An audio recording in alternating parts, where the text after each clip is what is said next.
Been a little while since I've done an AX8 video. In this video, I want to give you a rundown of the main preset that I'm using to play with Ragdoll. So I've done a couple of little mini rig rundowns recently that have focused more on the kind of almost top 40 kind of thing, or maybe a cover band thing, or a classic rock kind of thing.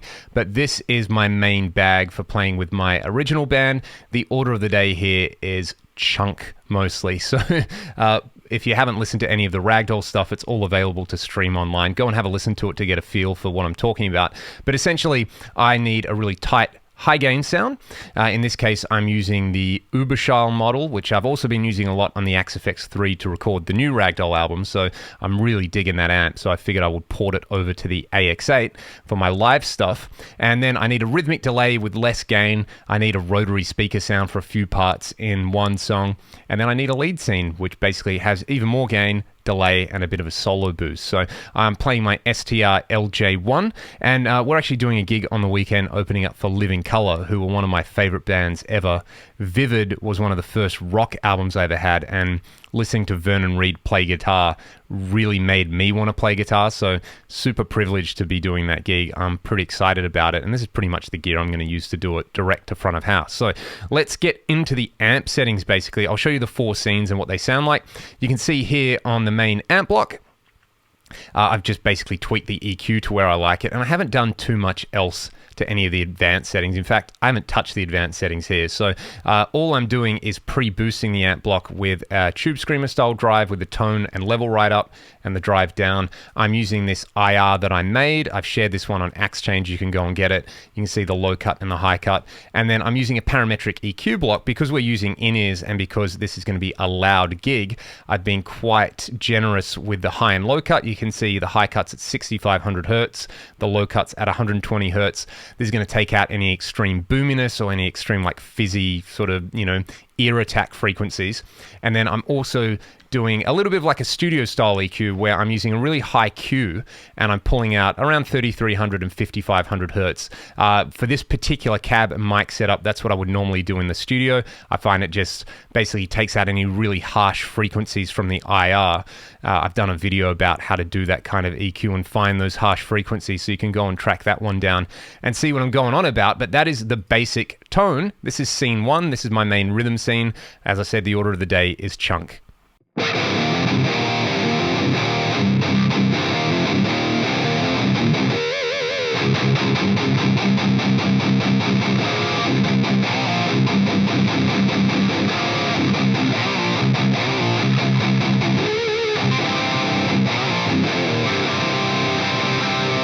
And the main thing that you'll notice there is that I have a modifier attached to the input drive. So if I right click that, you can see that I've set the source of the modifier to be scene 1. So if I go to the controller menu, what I can do is control the gain or the input gain on the amp on each scene. So on scene 1, it's at 40%. Scene 2 and 3, the gain is a little bit lower, and scene 4, the gain is a little bit higher. So when I go to scene 2, what happens is this delay block kicks in on the Y state, which is a dual delay, basically to give me that kind of edge style rhythmic delay thing, but then the drive block is off and the input gain is lower. So this is what this gives me.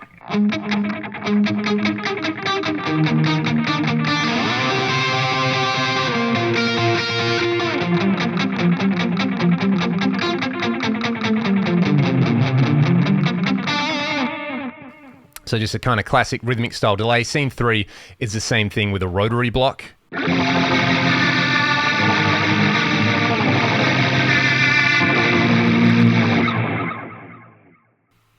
And I literally use that for one part of one song, so that's pretty cool. And then scene 4 is my lead scene, which sounds like this.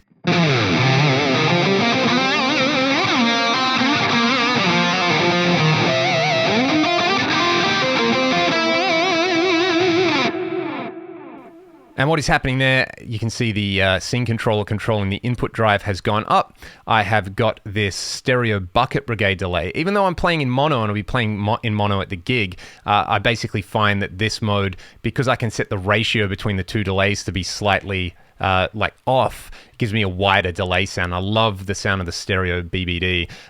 Mix it about 35% and not too much else happening there. I've also got this reverb block at the end of the chain with the time right down and only about 10 or 11% mix. This is just basically to simulate a room style sound because we're using in-ears.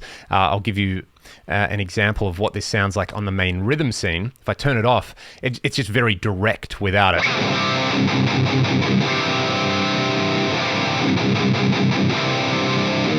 And playing through headphones, playing through in-ears, it just gives you that little bit of an illusion of space, which makes it so much more comfortable to play with. You'll notice as well in the parametric EQ block, if I turn it off, it immediately sounds like fizzier and harsh.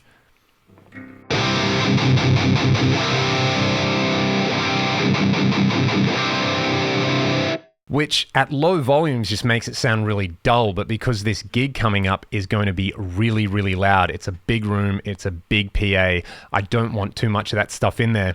And because we're the opening band, you don't really get a very comprehensive sound check, so it's going to be pretty much plug and play, which is what I wanted this preset to be. So rather than leave it wide open and rely on the front of house engineer to do a lot of work, I'll take all that stuff out for him. He can pretty much set the channel flat and turn it up. So yeah, that's what's going on. There's no other real tricks going in there other than the wah block, which I use quite a lot on a couple of solos and for a couple of character parts. I'm using the Crybaby wah block. I've set the level to 3 dB, so it gives me a boost when I turn it on. And I basically turn the the maximum frequency down to about 1400 hertz. And this just gives you a really vocal, pleasant kind of wah sound like this.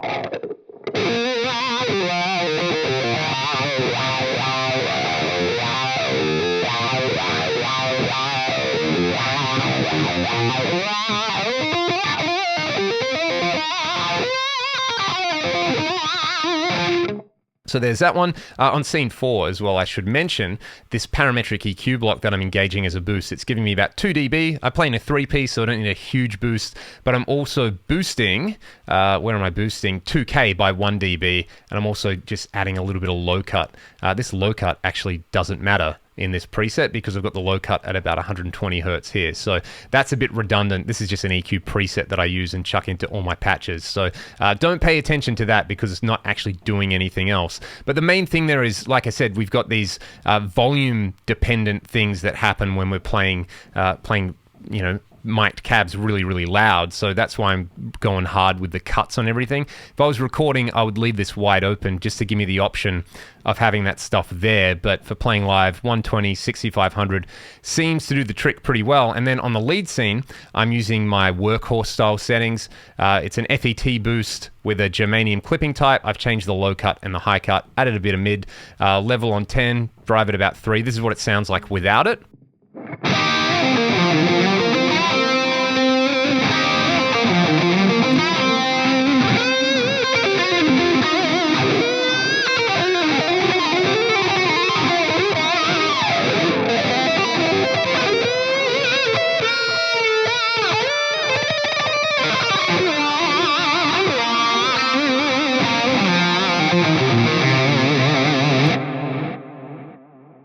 And all up, I think that sounds pretty sweet. Scene 3 doesn't get a lot of use.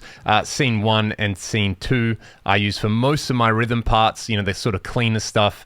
I like having the rhythmic delay in there, which is set to the tap tempo to basically fill out some parts. And then the lead scene, obviously anytime I play a guitar solo, stomp on that one. So I'll chuck this patch up on AX8 for you guys to try out. You will just need to go and get the relevant user cab, which I said is already there. Nothing too fancy happening with that one. It's just a Marshall cab with V30s with a 57, 121, 421 mic blend, but that is the main patch I'm using on my AX8. People are always asking, you know, because I've got the AXFX3, have I ditched the AX8? But the AX8 is just such a convenient grab and go form factor. And for a gig, like I said, if you're doing a support or something, one XLR to the sound guy, you know, basically flick everything on, turn my in-ears on, and hopefully go and have some fun and play a gig with an amazing band. Like I said, Living Colour, I'm just stoked to see them. And being so isolated in Perth, we don't get a lot of these bands come through very often. So just to be able to see them is super awesome. So that is happening on the weekend. I'll do a little video blog about it and post some footage and do a follow-up to this one at some point where I talk about how the preset went. In the meantime, grab the preset, plug your favorite guitar in, let me know what you think about it in the comments, and I will see you guys around next time. Thanks for watching.